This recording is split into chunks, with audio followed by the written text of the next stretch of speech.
Ngày nay chi lơ tí mùi bằng nhóm ấy đã mò tần ý kia nơi không một tê cái đấy nè mò đóiខ្លួនឯងបងមេរនថាវាពិបាកខ្លាំងហ្មងណាដោយសារនឹងស្រាប់ហើយយើងជាជនបរទេសហើយយើងអត់ចេះភាសាកូរ៉េអាចនិយាយពីគេបានទៀតវាកាន់តែពិបាកដោយសារតែខ្ញុំមានបញ្ហាលើលេខសម្ងាត់ហ្មងលេខសម្ងាត់ដកលុយណាហើយធនាគារ IBK ណាហើយអញ្ចឹងហើយខ្ញុំមកដឹងថាធ្វើមិនទេអញ្ចឹងហើយឆ្លៀតពេលថាថ្ងៃនេះពងចាប់ខ្ញុំឲ្យខ្ញុំធ្វើការវិញយប់អញ្ចឹងហើយថ្ងៃច័ន្ទក៏ខ្ញុំតនេក៏ខ្ញុំឆ្លៀតពេលមកធ្វើវាឲ្យដើម្បីងាយស្រួលដកលុយដោយសារតែពេលដែលយើងអត់មានអីដកលុយអញ្ចឹងវារៀងពិបាកដែរបងដោយសារយើងទៅតំបន់ឆ្ងាយៗទៅយើងទៅការចាយលុយសុទ្ធអញ្ចឹងវារៀងពិបាកហើយដោយសារតែមកនេះគឺតែឯងទៀតរត់ហើយដឹងស្រាប់អីអត់ចេះមានអារម្មណ៍ថាយើងគ្រាន់តែចូលទៅធនាគារមកនិយាយអារម្មណ៍ពិតទៅគឺញ័រជើងហ្មងបងគាត់ថាយើងតាំងអារម្មណ៍តាំងចិត្តទៅថាយើងមានបណ្ណាយើងនិយាយប៉ុណ្្នឹងចាណាហើយខ្ញុំទៅដល់អត់សូវនិយាយច្រើនទេក៏ដល់ទៅធនាគារហ្នឹងហើយចូលទៅដល់មុខធនាគារទៅមានបុគ្គលិកគេលក្ខណៈដូចធនាគារនៅខ្មែរចឹងដូចគ្នាយើងគ្រាន់តែប្រាប់គេទៅថាយើងផ្លិចលេខកូដសម្ងាត់ធនាគារហើយហើយទៅគេចាប់លេខកូដរងចាំមកយើងបន្ទាប់ពីចាប់លេខកូដរងចាំហើយតែមួយផ្លែទៅបងហើយបានទី2ទីហ្នឹងសារតែធនាគារអត់សូវមានមនុស្សមានញឹកដែរបានទី2ទីហើយក៏ដល់លេខគេរៀងមកខ្ញុំក៏ចូលទៅខាងក្នុងទៅជួបជាមួយខាងធនាគារទៅក៏គាត់សួរថាមកឡើយណាយើងមកមានបញ្ហាអីចឹងណាអត់ពេលហើយខ្ញុំក៏ប្រាប់ថាផ្លេចលេខសម្ងាត់ទៅហើយប៉ុណ្ណឹងទៅគាត់អត់មានសួរនាំអីច្រើនទេបងគាត់ថាយើងឲ្យ ID card ឲ្យគាត់ទៅហើយគាត់សួរថាកាតធនាគារហ្នឹងឬក៏ក្នុងទូរស័ព្ទកម្មវិធីក្នុងទូរស័ព្ទគេហៅ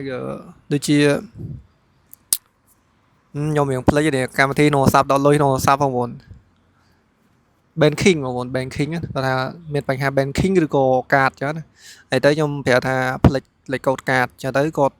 ក៏អត់មានរៀបរាប់ឲ្យច្រើនទេគាត់យក ID card របស់ខ្ញុំហើយនឹងកាតធនាគារទៅផ្ទះផ្ទាល់ហើយផ្ទះផ្ទាល់នឹងកុំព្យូទ័រហើយគាត់ឲ្យយើងទៅសេជាឈ្មោះនិងឈ្មោះតកោហើយឈ្មោះរបស់យើងនៅក្នុង tablet នៅក្នុង tablet របស់ធនាគារហើយ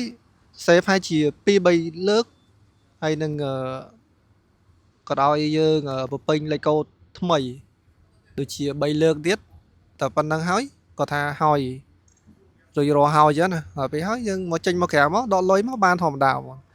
មិនរស់ថាលឿនមែនតើបាន5នាទីហ្មងបងគាត់ទៅដល់អញ្ចឹងហើយ